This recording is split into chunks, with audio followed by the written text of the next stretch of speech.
Hi, this is Llyn Hunter, Llynhunter, and what we're going to do today is we're going to continue on with, these are the thumbnails I did last week for my Christmas card, and I'm going to use these thumbnails as a basis for a rough.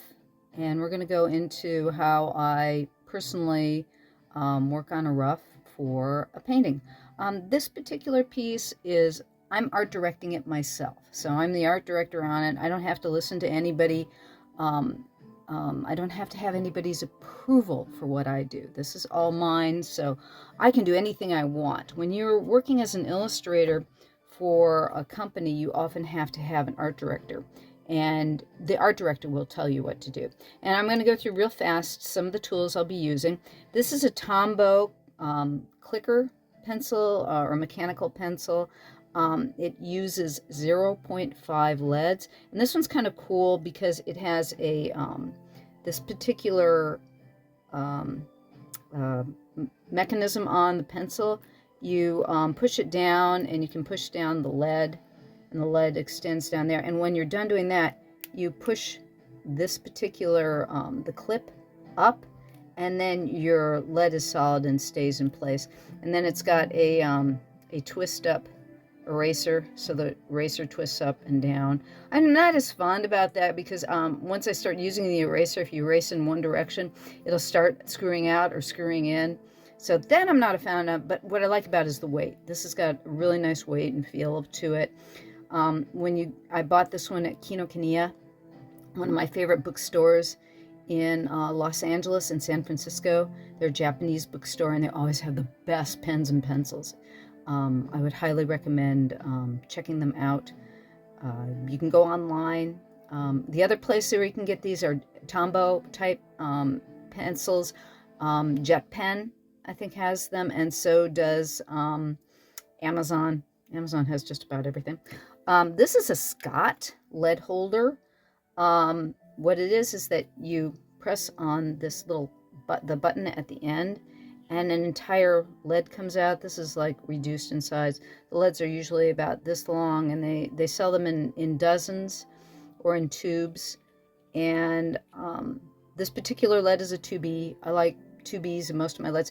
In the mechanical pencils, I'll try to use HB more often because I have a heavy hand, and I'll break the leads all the time, especially with a 0.05. 0.07, I'm a little bit less hard on them, so but you've got a thicker line that way. And when I'm doing, actually I should probably be using a 0.7. I might switch to a 0.7 somewhere in the middle of this. We'll see. I like to get detailed work, but I don't need to be detailed on the beginning of the rough. So that's that. But with a lead holder, this is literally, this holds this lead that would normally be encased in cedar, your standard wood pencil. But this is a point sharpener, and you put your lead holder in the point sharpener, and you spin it and spin it and spin it, spin it. Still not enough. Yeah, and I didn't pull this out enough. You got to pull out the lead just a little bit longer, and you stick it in there. And sometimes the lead breaks off if you're not careful. There's an art to it. But as you can see, as I'm holding this, there we go. The point, let's see here if my camera will focus on it. There we go. The point is super, super sharp. And you can also see there's dust on the end of that point, and that's why you've got a little cotton. There's like this little cotton swab here, and you stick it in there, and you go around, and you get like this needle sharp pencil point. So if you want a really, really, really sharp point, I would highly recommend you're getting a lead holder. And the pencil sharpener runs around, I think around $15. The lead holder runs around 10. Leads, you can get a dozen at Blick for about $20. They'll last you a while. I mean, it's just like, your standard lead pencil is probably about $2 to $4 a piece nowadays. So, art supplies are expensive. But then computer programs are too, so it's like, if you're an artist, it's like we don't get paid a lot, but Boy, our materials are always expensive. But anyways, that is a point sharpener and a lead holder. And this particular one is called Scott. And it comes from Italy, of all places. It's named Scott, but it comes from Italy. No idea why. But anyways, Mars Statler. This is a Mars Statler lead pointer. And then we're going to be using, this is a piece of a Mars Statler plastic or latex eraser. I like to cut them down. I'll use an X-Acto knife and cut them down just because it's easier to use when it's this size. And there we go. My kneaded eraser, which is buried under my book. And the kneaded eraser I brought up before. They're like silly putty. And what's nice about them is they don't leave any, this will leave little bits behind that you have to brush off and brush into the garbage can. These things, they smudge your lead, but they act like silly putty. They pick up all of the lead, and the moment I discovered these things, it was like heaven for me. I use them all the time.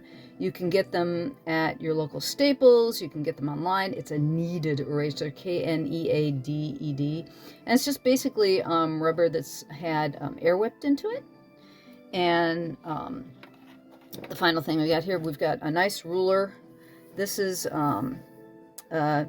Devoke. It's basically, this is an engineering ruler. You can tell it's got a lot of different measurements on it.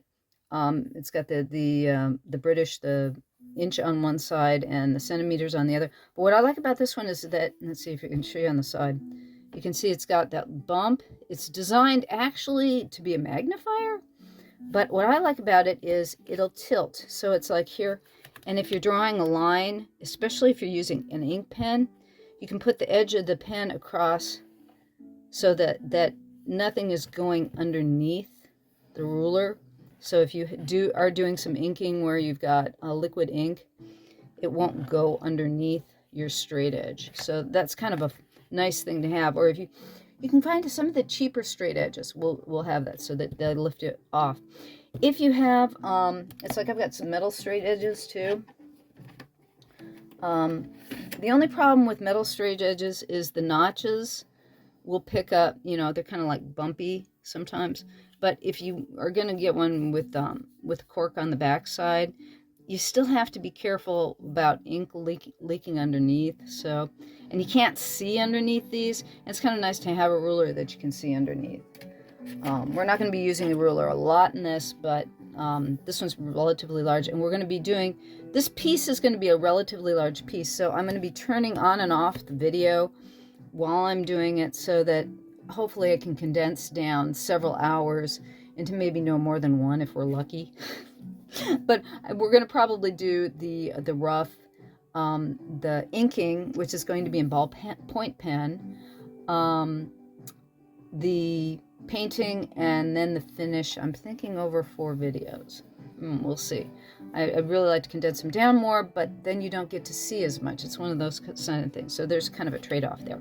Now what this piece of paper here is for is actually, this piece of paper is to put under my hand. It's just your standard 8.5 by 11 sheet of printer paper. And I'm going to fold it in half. And all it's going to be used for, all this piece of paper is going to be used for, is occasionally writing on or putting dust off of and putting underneath my hand, because I like to rest my hand on my substrate. Then I won't have as much smearing of the pencil line. I still do it. I'm a sloppy artist, and I try to be neat. It's one of my problems in life. It's like I try, but it doesn't come out that way. It doesn't really affect my final product per se. It's part of my style, but I wish I were neater. Okay, now the next thing I've got here, this is reference material. I went all over the web, and normally in the past I would use books. I have a huge library, and I'd pick out different things and I'd scan them into Photoshop and then cut them out and put them in Photoshop. Nowadays I can do screenshots, and this is all the reference material that I'm going to be using for my illustration. I'm putting a little boy in Renaissance attire. He's going to be, I like the slashing that went on, and these are lanzknechts.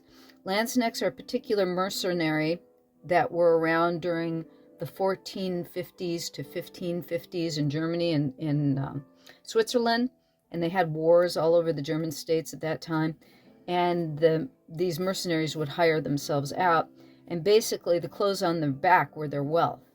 And so they put a lot of effort into these beautiful slashed clothing.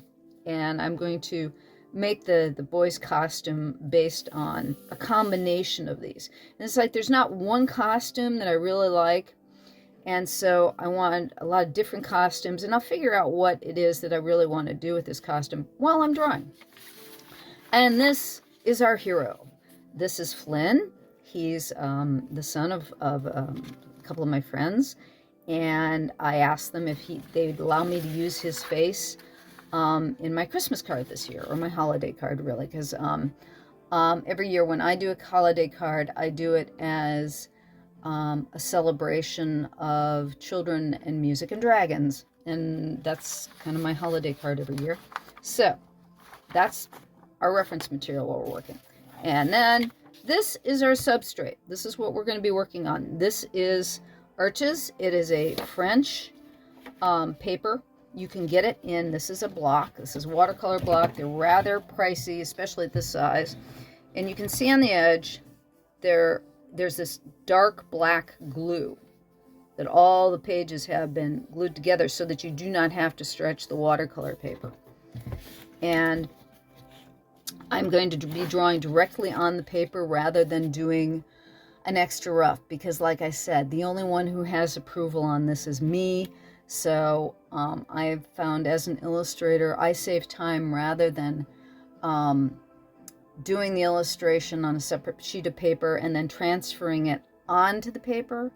I'll show you how to do that another day. This particular one, again, because I'm in charge and I'm doing it, and I've had enough time in my life where I have figured out how to do this. We're going to do the rough right on the paper. And so, anyways, this is Arches. This is a cold pressed, which means it's got a little bit of a tooth to it. Hot press has no tooth to it. This one has a little bit of a bump, but it's still smooth, but it does have texture. It's 100% cotton. This particular one, they have, you can see 20 sheets, 140 pound, and it's 12 by, oh geez, they give you, was it 1/8 and 16 by 16 and 1/8, because it's designed for Europe, which are centimeters.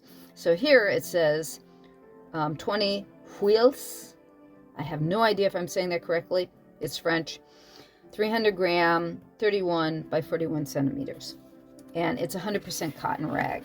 Now when you get a block like this, you'll open it up and there will be this black sheet on top. And you'll take a knife. There's a little, somewhere on the page, some watercolor blocks will have a white sheet on top, but usually the top sheet is a cover sheet. I made the mistake once of painting on the top sheet, and I thought it was the worst watercolor paper I ever had.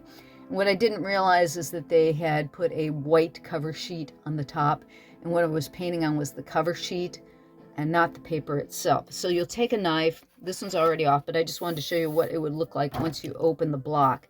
And you take the black sheet off, and it's just a cover sheet to keep the paper underneath nice and pristine, because this paper is going to be, you buy one of these blocks nowadays and they're running, geez, I think about $60. I'd have to look on Blick, but 20 sheets of paper at about $60. So you're talking at least $3 a sheet of paper. So that's a little pricey, but I mean, you know, you're doing a painting that when you get done with it, you know, could be worth as much as $200 to $300,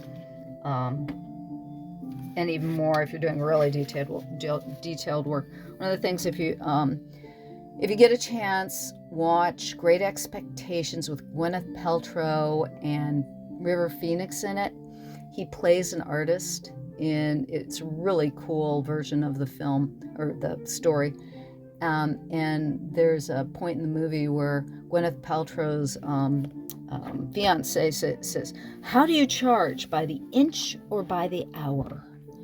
And when you're a commercial artist, that's kind of it. Okay, so what we're going to do here first, I'm going to measure off approximately an inch on all the edges. And this is going to be a guesstimation because right now I'm just drawing within the borders. I will block this off with masking tape and be a little bit more precise when I actually paint. The point is that nothing has to be exactly precise. It'll get matted eventually, and when they mat it, they'll be a little bit more precise with it. But I'm giving about an inch all the way around, just so I have a border. And one of the advantages of having been an artist for as long as I have is I'm relatively good at visual estimation. That doesn't help you out, but one of the things that you can do, just as an experiment, if you want to see if you can estimate before you measure, here in the corner, this area is going to be a little square, because this is going to be an inch and this is going to be an inch, so that piece in the corner here, this is going to be perpendicular. This line is going to be perpendicular to this line here. So the thing is that is going to be a square in the corner. So if you look to your side, and here we've got, again, there's a square, there's going to be a square down here. And just, okay, try to see, okay, is that a square? Is that a square? That looks about right. Maybe in just a little hair there. And then draw it.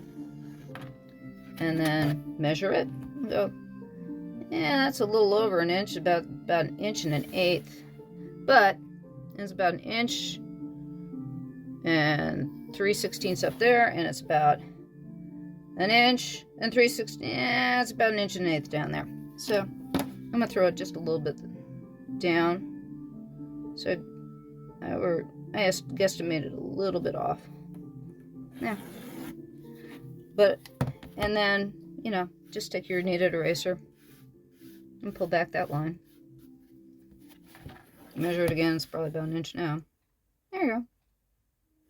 So the thing is that way, you might not be as precise, but you're also giving yourself an opportunity to work on your visual estimation and just double check it afterwards. And if you do this all the time, you get in a habit of getting to where you want it to be. Okay, I'm going to put my reference material. I'm afraid mostly I'm out of sight at the moment. I'm putting it actually in front of me. And I'm looking at the thumbnails that we did last time around. And it's funny, I really like the last one we did. But I like this one up here too. Like I said, there's a combination of what's going on. I'm thinking in this one. I like him facing the dragon. I like the dragon coming in. This one I've got the three heads looking at him, and I kind of like the two heads coming from this way and the third head coming this way. Decisions. But this one's really nice too. I had this tail coming up here and maybe a little bit out. So what I'm going to do is I'm going to do a little bit of freeforming. I'm going to play with those three compositions. I've got this really large seed. I did those really small. And I'm thinking I would like to see Finn a little bit more. So I'm thinking, I am going to do him this way. So I'm starting with Finn, and this is his head, right? And I like the arch in this particular. You can see in this particular one here, I had him kind of arching, and the dragon circling around here. So I kind of like that arch in Finn. And I want him to be about this size. And I'm going to have the drum up here. And again, here in the reference material, I've got, these are Renaissance marching drums. So I've got my different reference for marching drums. And I'm going to make it about this compared to his size. And I'm trying to decide if, let's see here, have him one drum stick down, one drum stick up. And I want him on one foot and dancing. So I want kind of this arch in his body. I want a leg up here. And you can tell right now, I'm just kind of scribbling for masses. I'm not really, I'm thinking about, you know, here, his head's going to be here. Let's see here.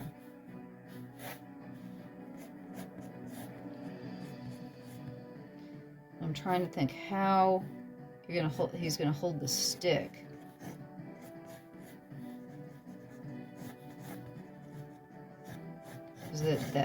That's going to come down that way. So when you're, I'm feeling the form by drawing these lines like this. But he's a little bit large. The dragon's not going to be, I'm not going to see much of the dragon if he's that big. So I'm going to take him down a little bit more. Okay, so I've taken that whole thing. I've got a kneaded eraser, right? So what the kneaded eraser does, I've still got a ghost of the pencil line. And this is the problem when you're drawing directly on paper. You are going to get a little bit of ghosting, but the advantage is that my backgrounds are going to be a mixture of color. So most of that ghosting you won't see, you know, even if this particular piece, the ghosting still stays there. And also when you use the nylon eraser, it goes even further back. But again, with graphite, you've got a lot of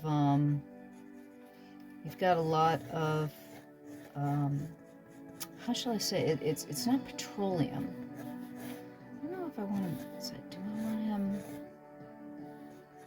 Still trying to decide what I want to do with the sticks. I'm thinking almost with his arms up might be better.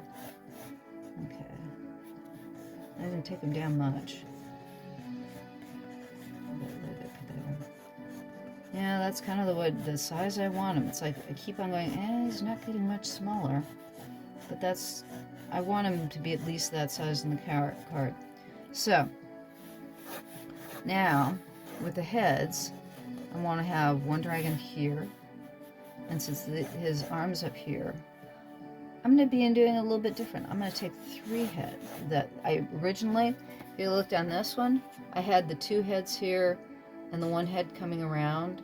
This is going to be more like this one, where we have 2 heads and 1 coming around. Or actually, no, I didn't do any one of those. Again, so what we did with the planning stages, it's not going to be quite the same once I get to the larger stage. Because I'm going, he's got his arms up in the air here. And I like what I'm doing with this form. So I want to leave that up there, and I want the 3rd head down here. So here are the 3 heads. We have our masses of, this is a head, this is a head, and this is a head. And then I like the idea, we want to have his wings in the shot. So I'm thinking again, I like the idea of having the wing in like here. And then, because I was talking about behind, you know, it's like having the wing coming behind. Let's see here, his head's in here. And we have a body coming in here.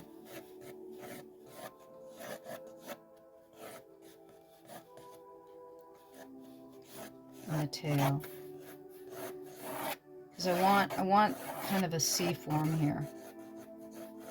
And so, since I'm going to have his wing over here, and I don't want the tail to intersect, then we have this nice C shape going on. Okay, with with Finn at the center of the composition. Now, what do I want to do with the... Actually, now that he's dancing, let's see here.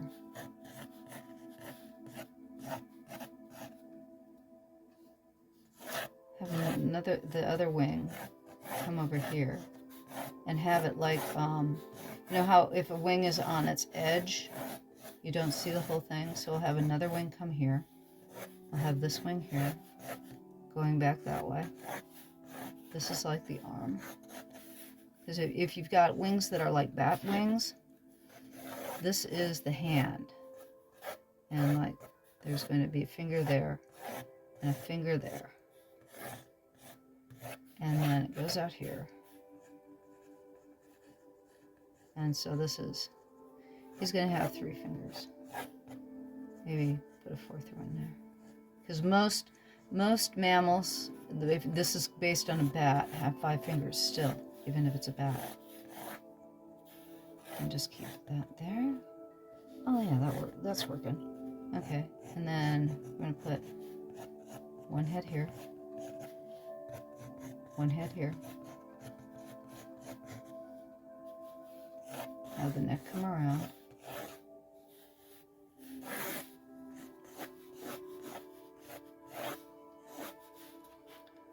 This neck come around. And we said the body's behind there. So this is its stomach here. So the rest of the body is out of the frame.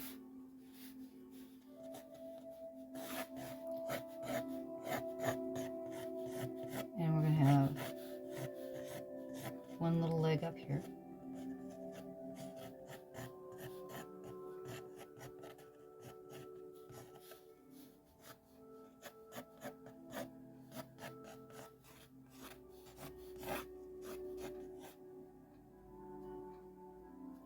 So he's going to be kind of like he's marching.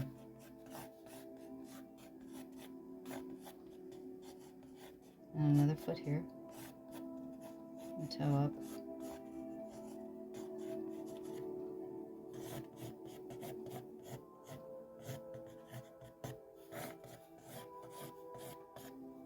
There we go. Yeah, I like that. It's like you've got to like your own work, right? And one head back here. Okay, so now I've got what I've done here. It's like, here again are all our thumbnails. And this is kind of it's more or less this one here. It's like I've got one head over here, this one here. So we're really focusing in on him. I think I want to move this head. We'll figure out this. These two are too close together right now. But did you see I had these in a line here, and these 3 in an arc, and this in a C. And now that I've come down here, I'm going. You can see they're all similar, but now that I've put it down in a bigger composition, and I'm playing with how the masses are working within this space, they don't work quite the same as they do within this space. So you can tell I've again picked basically 3 that I've combined to come up with this. So now I'm going to start working the details. Okay. That head needs to, either this head needs to come more towards him and this one back, because these two are they're too close together right now. So I'm going to take this all back and you can tell I'm already smearing things. Part of the problem is with this particular paper, like I said, it's got a lot of tooth, or has tooth, whereas hot press does not. I'm thinking, let's see here, how do I want to get that head in here? Maybe closer or farther? Yeah, I think I'm just going to pull his head in just a little closer here. And pull this one back. That one in and this one back a little bit. And they're going to be a little bit different in shape. He's got 3-headed dragon, but you want to make them slightly different. You don't want to make them exactly the same. It's like this one I'm going to have his mouth open. That one closed. This one maybe with his eyes. This one looking really excited. So I'll have his eyes more open. And this one maybe looking at him like he's a snack. There we go. And they're slightly a little bit different. There we go. Okay. It's like while I'm doing this, I'm kind of visualizing what I want to do with the dragon's faces and their heads. And so that's why I have kind of ideas in my head while I'm doing them. So it's like it's not all down on the page. It's a combination of things are growing in my head while I put it down on the paper. So it's kind of like what I'm flowing with the happy accidents. Things are going down on the paper kind of the way I want them, kind of not the way I want them. And I'm using the flow of my arm and what I'm putting down on the paper to decide on what I want to do with final, along with what we've done in the thumbnail. Okay, so now that I've got the skeleton of my ruff where it is. What I'm doing is what I normally call ghosting back. I'm taking the lines back so that they're just a bare minimum of what I've already drawn so that I can see them, but they're mere ghosts of what I've done before.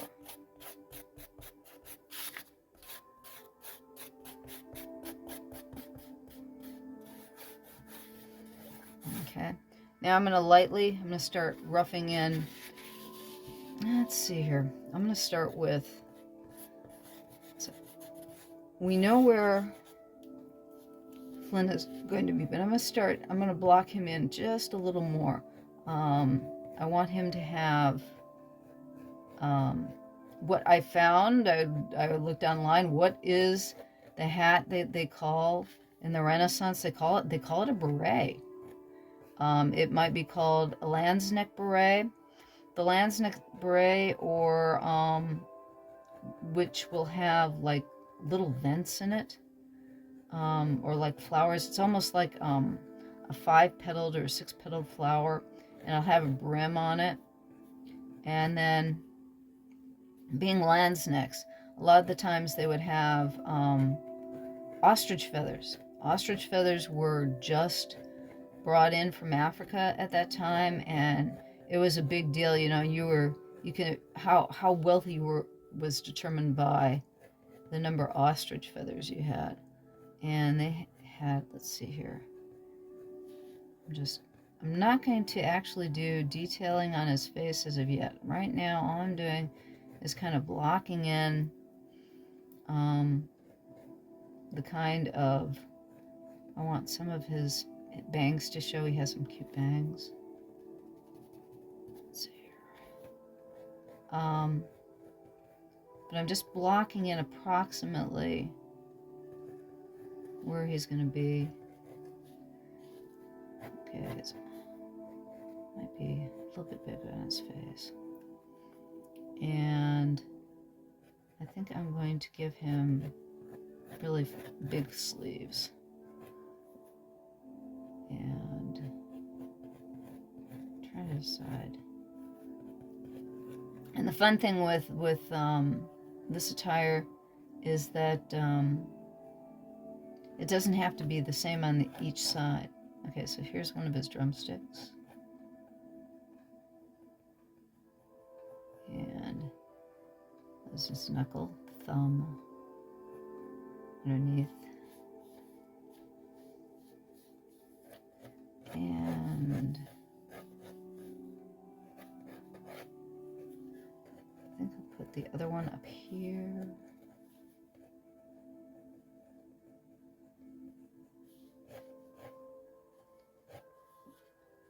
There's a knuckle, thumb, hand. And if you are having troubles drawing hands, hands are masses. You always want to kind of start with the mass and the shape of how would that hand be, more than worrying about where the fingers are. You're worrying about, you know, this is the inside of the hand, the thumb's going to be about there. And this finger, when you look at a finger, this finger kind of, if you make a fist or something, this finger, or the pointer finger, will sometimes stand out further than the thumb when you're holding something. And that's the other thing too. This is his hand there. This is the way his hand would be there. So it's like, hey, I've got my own hand to look at to see if I'm doing the right thing. So is his hand going to be holding the drumstick like this, or is it going to be holding it like this? I have my choice at this point. I can move the thumb there or there. But I have, if I need a reference, there, I got reference right in front of me. I mean, your own hand is sometimes the best thing to use. Or pull out a mirror. I mean, there's nothing wrong. It's not cheating. It's just like photo reference, not cheating. You're using it as a reference. Okay. And that might be a little bit further out. Okay. And I'm thinking his arms are going to be more or less here. That's where his arm would be. So I might be giving him a little bit bigger sleeve than I should. We'll see. Okay.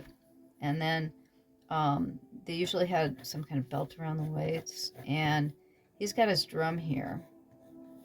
That's a little bit far out. Take some of that sleeve back. I want to get this the masses more correct. And the thing is when I'm drawing, I'm feeling the masses. I'm feeling where things are. I'm trying to feel for the weight of the clothing and where those things would be. So it's almost like you're using your eyes like touch. Okay, let's see here. And I'm going to give him more or less. Let's see here. So I'm trying to think. The British had baggy, had bloomer-like pantaloons. And I'm thinking I'm going to give him similar. And he would have a codpiece. So a lot of times they would make the codpiece a separate color than the rest of the outfit, or I could give him a skirt. Could give him a skirt. Skirt would probably be better. Because they would take the shirt and drape it down. So that's probably better. And then I'm going to have the drum over the top and facing upward. So it's like, it's going to be over his shoulder here, facing upward. Now again, with this particular ruff, I'm not going to be doing it very tight because again, this is indications for me where I want to put things when I get to the inking stage of my drawing. So I don't need the underdrawing itself to be terribly tight. I just need it to be enough to give me indication of where I'm going to put my inked lines. Now, boots. Yeah, boots. I'm trying to decide if I wanted to give them boots, or they also would have shoes that would kind of look like slippers. And I think I'm going to give them boots. And have them turned over at the top. Turned over at the top boots. Right there. And I might even give them scallops. I haven't decided yet.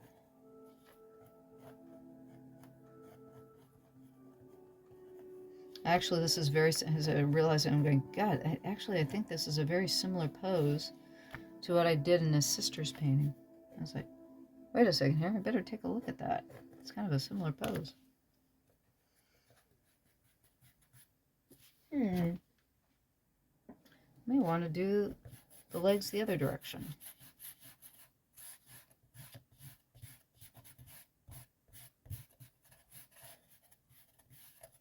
because I think I hit.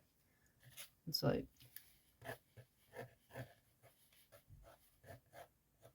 let's see here.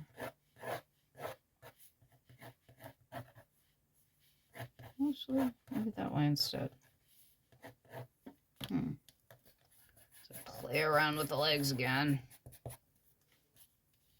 The reason why I'm thinking about this is because this is going to be kind of a companion piece to his sister's painting, but I'm doing it in the same direction. I just realized that. Oh well. Let's see here.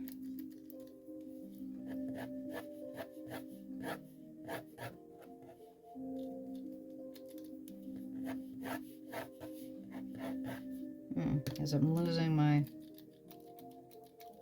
clicker, trying to... This is the problem with clicker leads, is that they get to the bottom of the lead, and then they won't fully pull out. Okay, in which case I'm going to switch over this.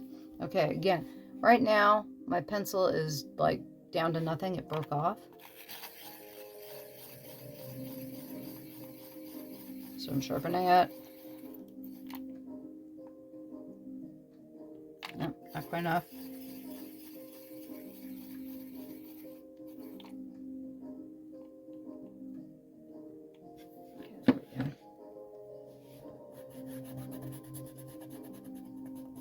Let's see here something.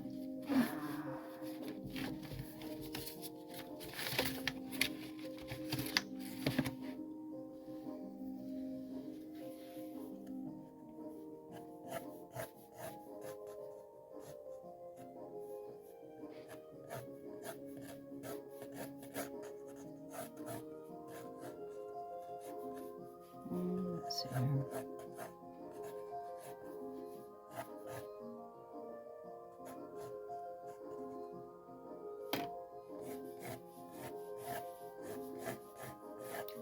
Trying to get the right pose here.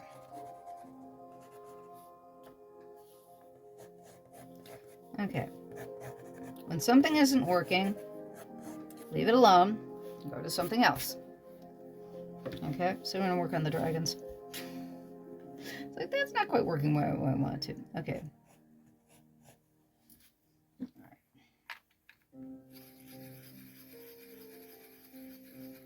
right. Okay.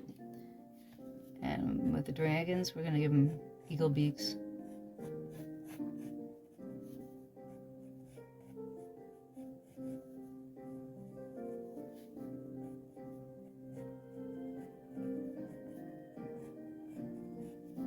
Now, again, I'm not going to be really super detailed on the roughs.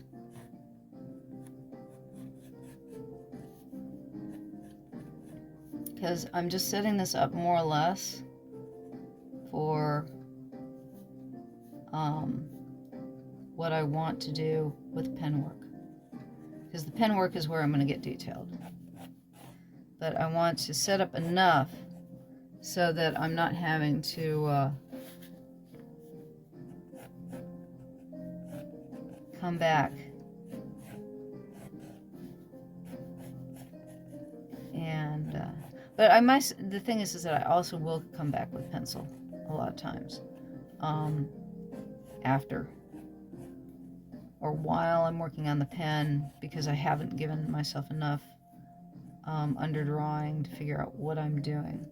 And that's what, you know, with a rough, what it is that you're setting up the skeleton that you're going to, or the framework that you're going to do your drawing on top of. Okay, and then I'm going to put the second dragon here.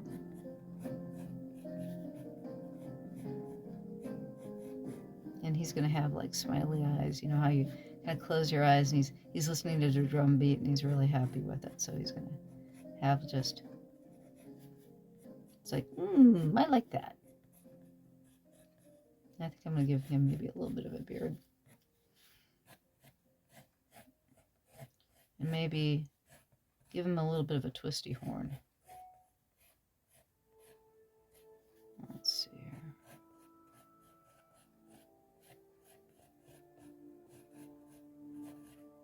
So that the three of them are not exactly the same.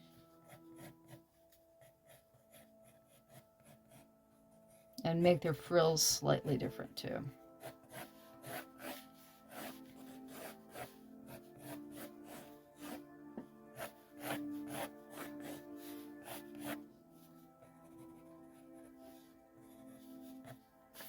Okay. And this one over here.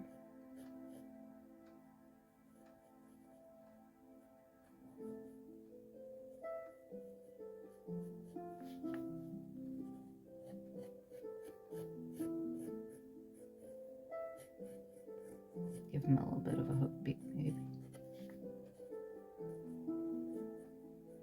Give him snaggle teeth in and out.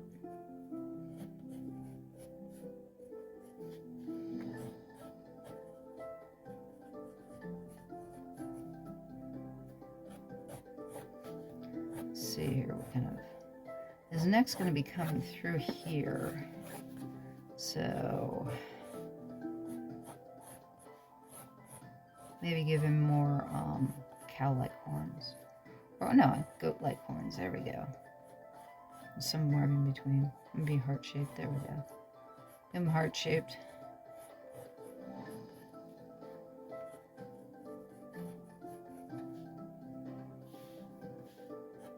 Up there.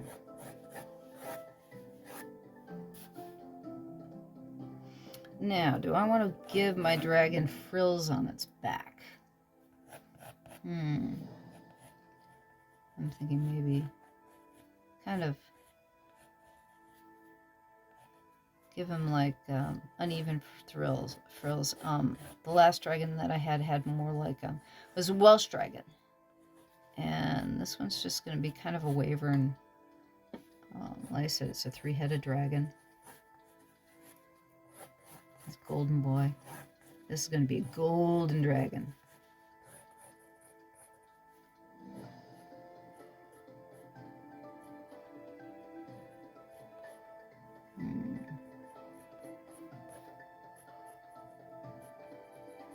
Bridge there. Okay. And then I'll give a little bit more detailing. And the thing is that right now I'm giving an idea of where I want to make this more bony, give it a more natural feel, because as everything is even, it doesn't have as much of a feel of naturalism as you do if you've got something in nature. And I'm thinking, we'll see when I get to the actual inking, whether I want to throw some veining. Yeah, nice. Because the thing is we're going to have a nice little negative space right in here. And the way his neck comes off this way, this is a nice... It's like, think about your areas of negativity as well as positive. And when I think about little bits of what does composition look like within the composition. So we're concerned about the overall composition as a whole. And that's kind of when we first did it and we set up the masses. You're thinking about the composition, and I'm going to give him like extra forking to his tail. Yeah, I think I'm going to put the detail, I'm going to keep him kind of a smooth dragon, and I'm going to give the detail in his scales. I think I'm going to give him some scalloping on his neck. Or actually, I'm thinking fish, diamond. I really like doing diamond scales, like you have on a gar. There's a freshwater fish called a gar, and it has these beautiful, beautiful diamond-like scales. And I'm thinking, that's what I'll do. I'm going to put the neck underneath there. Not sure what we want to do with his belly. We could give him...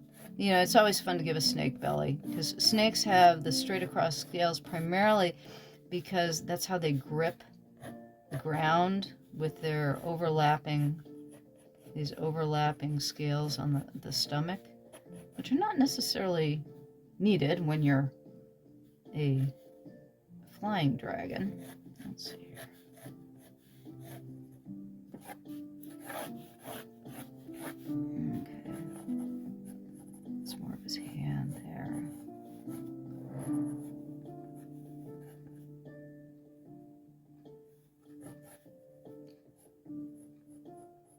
Actually, that would be fun. Give him the thumb. So that's like, this is pointer finger, and that's a thumb in there. So that's a wrist. That gives him some the hand. Hands always give you extra expression. You ever want to add more personality to any drawing, the two things you add are face and hands. Okay. There we've got our one way.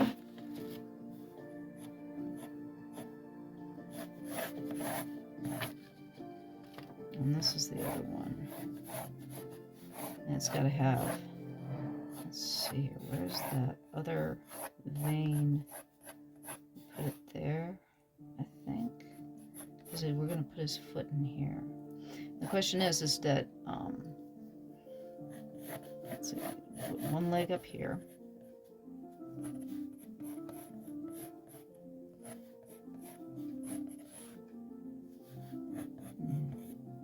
His knee more or less there. And he's tucking in his foot. And I want him to have a back claw. And I think I'm going to give him 3 toes.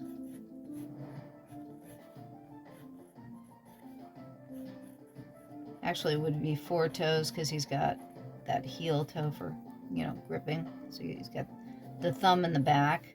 If you have a parrot, you know how that back claw. Well, they've got 2 in front and 2 in the back. Now, I always have to look up my birds because, you know, some birds have 3 toes in the front and 1 in the back and then 1 on the side. If you've got roosters, they've got a spur. So it's like when you're doing dragons, they'll end up having like lion's feet or they'll have eagle's feet. I have a tendency to use a combination of bird and mammal. So it's like, okay, is that really a, you know, bird foot there, or is that a lion foot there? Okay. So you can see everything is like really, really rough and not terribly clear at the moment. It all looks rough, and you can tell I'm smearing things. It's like I said, I was going to use this to put my hand in, and like I said, I have a tendency to go, I'm so focused on what I'm drawing that it's like I forget to, it's like, what was I doing again? Oh yeah, oops, I forgot to put my hand in paper, and then you smear, and that's why it's like right now I'm not worrying about what the final outcome. I'm thinking this is going to be a little bit loose.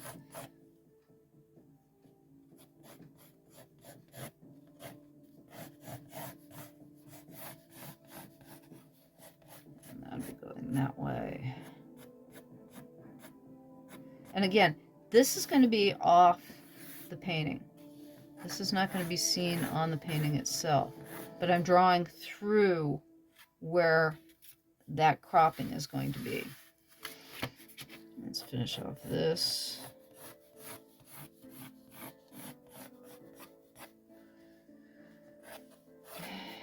That's coming out underneath the wing. And now he's got a leg here, and I'm going, okay, do I want to be able to see that leg through the wing? Or do I want it to be hidden behind the wing? Right now I'm going to draw it through the wing. I'm thinking it might not be on camera. I think it might be covered up by the wing. I haven't decided yet. I don't have to decide yet. Actually, what I can do is I can ink it all in and leave the leg out. And then once I get it inked, I can decide whether or not I want to add that leg in or put it into the painting or the final composition so that we see it in the final composition, because you can tell this part of his leg's covered up by this head.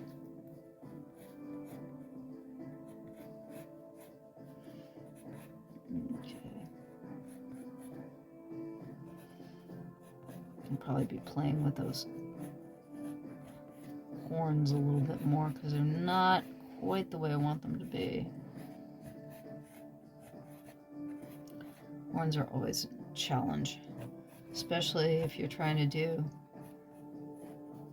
because technically that should be in the opposite direction, and I'm doing the same direction.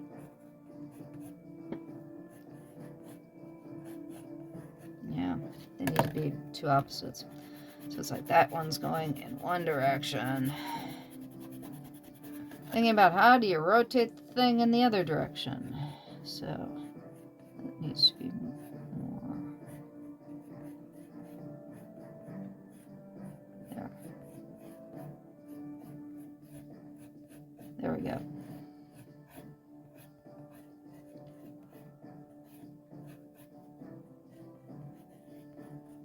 Don't have to be equal, but they have to be opposite. Because that's the way horns work. They go in the opposite directions. There we go. Okay. Now, let's see about our drummer boy here. And I've run out of blood making. Give me it's like, of course.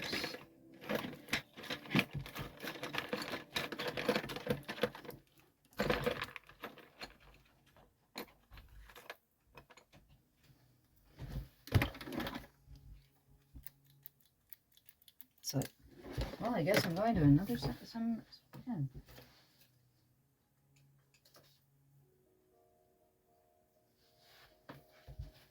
Pencil number 3. It's like, did I check to make sure that I had, I did, I checked and thought I had leads and everything before. But this is a number 7, or basically 0.7. The other one I was using was a 0.5. This is a little bit thicker lead for working on this particular paper. Again, you can see I'm smearing all over the place. That's what your kneaded eraser is for. Come in with your kneaded eraser and it cleans up everything very, very nicely. And you can see I'm still leaving most of the, it has a tendency for me anyways, I'm heavy-handed, so the lines that I really want to leave behind, they'll leave behind. It's like the light ones that I've put down that I really don't want, that are more like, okay, I'm not sure, that's, you know, it's like I'll draw, that one, draw, that one. You know, it's like I'm not a confident drawer, you know. It's like you would think after Lord, I hate to tell you this, I'm 62 years old, and after, you know, how many years of drawing, you'd think I'd be more confident in how I handle my drawing, but it's like it always is a challenge. I know very few artists who are totally happy with their work, and if you're totally happy with your work and you feel that there's no room for improvement, you're dead. There's always room for improvement, and you're always going, oh God, I really need to improve my drawing more. I need to be drawing more. I need to be doing more finger drawing. I need to be doing more character drawing. I need to look at other people's art. And it never ends. It never really ends. If you are a true artist, don't look at that as being a bad thing. It really is a good thing. Because you're learning all the time that way. Okay, I'm going to start working on. We're going to finish up this tonight. I'm going to stop the video once I get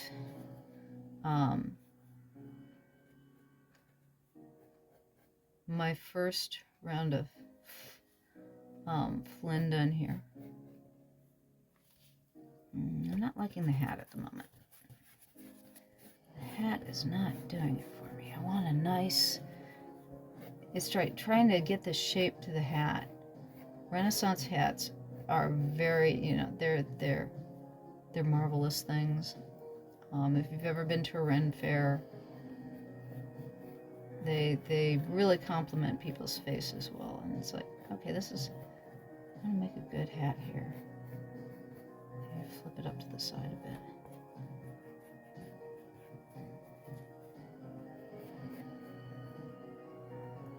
One's ear is going to be here.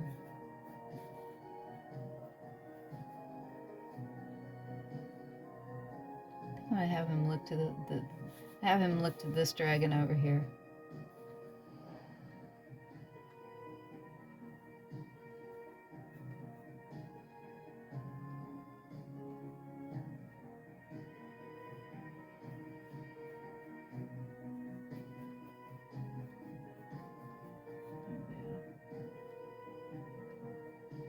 Flynn has these beautiful almond eyes.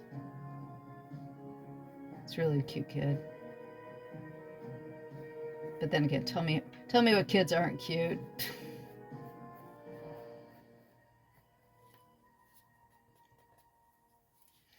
But anyways, we're gonna have him nice and smiling, with his mouth open. He's probably singing something to the dragons as he's drumming his drum. Have him have open shirt. And there's the drum. And let's see here. How do I want to handle?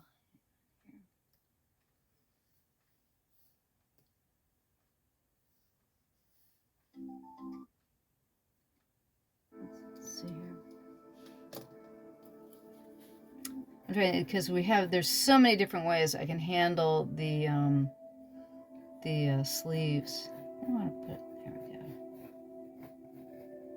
There we go, we'll do that. They would have a band and then these slashings that way. And I think I'm going to have this one as just one big sleeve. And we're going to spiral.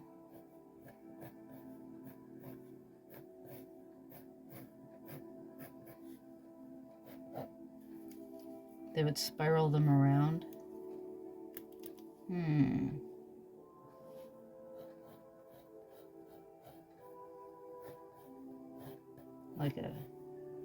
Like a barbershop pole.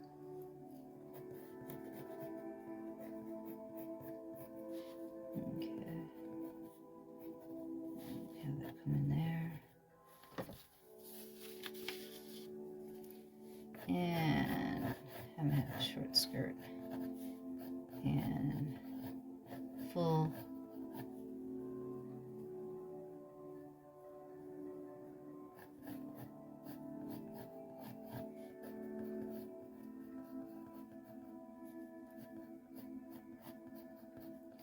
And again, I like the turn down boots.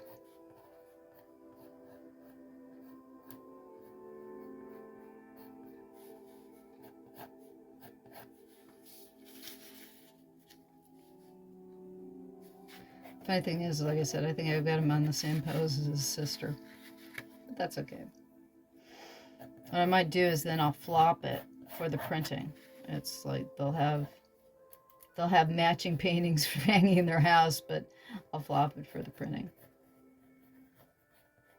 And it's like I wasn't even thinking about that. I'm going, is that the same kind of pose I had for his sister? But his sister's playing guitar.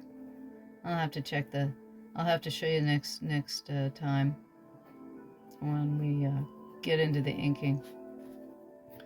So there we go. Almost got Flynn done here. And I think instead of the drum away, I want the drum to camera. So I'm going to do the drum here. So the drum's coming to camera.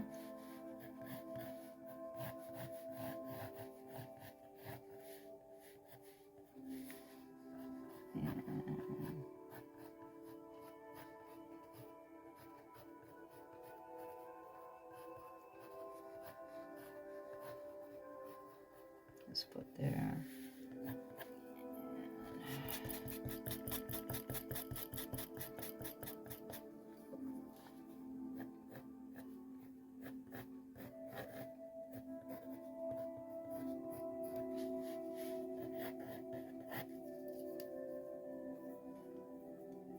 And let's see here. That's a little bit large. Those legs are a little bit longer than I'd like them to be. So I'm going to raise that back a bit. Okay. We're going to put then, there, that's better. That's what I want to do. Again, you're looking at masses. I'm looking at volumes until I'm not worried about, you know, that's a foot. You can tell it's a foot. I'm just raking in where I want things approximately.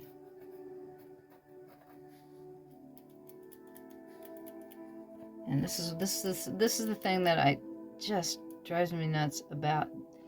Okay, so I have to pull out that piece because it's not holding in place and click it out until I have a new piece come in. That's the only thing that drives me nuts about mechanical pencils. You know, it's like there's no perfect pencil. There's no perfect tool. Any tool, even if you're using digital, I'm gonna eventually show you things on digital as well, but there is no perfect tool. There is no perfect situation. There is no perfect art. Everything is always adjusting to your situation, but that's life too. You know, life is the same way. There is no perfect job. I've been a storyboard artist in animation for over 30 years. It's the most perfect job you can have in the respect that when I'm working as a board artist, I'm paid to draw all day long. I'm paid to create stories all day long, but they're not mine. They're somebody else's. It's you can look at the standpoint that it is you're in a cooperative situation where you're working with other people who are creating with you, and that's a marvelous thing. Being part of a team is a great thing. If you've never drawn as a team, that's kind of what you do in animation. And in other ways, you draw totally alone because you're given, the way I do it for storyboarding for television, is you're given a script. And so your writer has set up a story. You're following the story. You're using your characters are your actors. Somebody draws your set, that's your stage. You use props that somebody else designed. So you're acting more or less as a film's director, but you're still getting to draw, and you get to draw all of it. And to me, drawing is the most marvelous thing in the world. I love to draw, which is what we're doing right now here. Okay, so this is basically it. There's the primary layout for our inking. Now what we'll be going through with inking when I get to the inking too is I'm going to be laying in the scales, giving myself a basis for scales with pencil as well. But this is the setup for what we're going to have for our final for the inking. Now I'll show you again. This is the reference that I've been using for Finn and Flynn and Finn, and I will rework him a little bit. He's still not quite the wet place I want him to be, but he's close. He's close. And these are some of the, again, I was looking at like the arm sleeve here for this one here, and I was thinking about kind of the way this sleeve is going here, or this sleeve is going here for this sleeve over here. And I might put some, you can see there are little side slashings in there. I might put that little detail in that sleeve, like what is in here, in this sleeve, when we get to finishing things up. And again, this is basically the thumbnail that we started with. And that's the rough that we're at. And again, it was combination of basically this one, and this one. And this is the rough that we ended up with. So the next time we're back, we'll be doing the inking. Thank you for stopping by. And again, my name is Llyn Hunter. You can find all my contact information below in the description, along with a list of tools and anything else that you need. Okay, thank you for stopping by. I really appreciate it. Next time.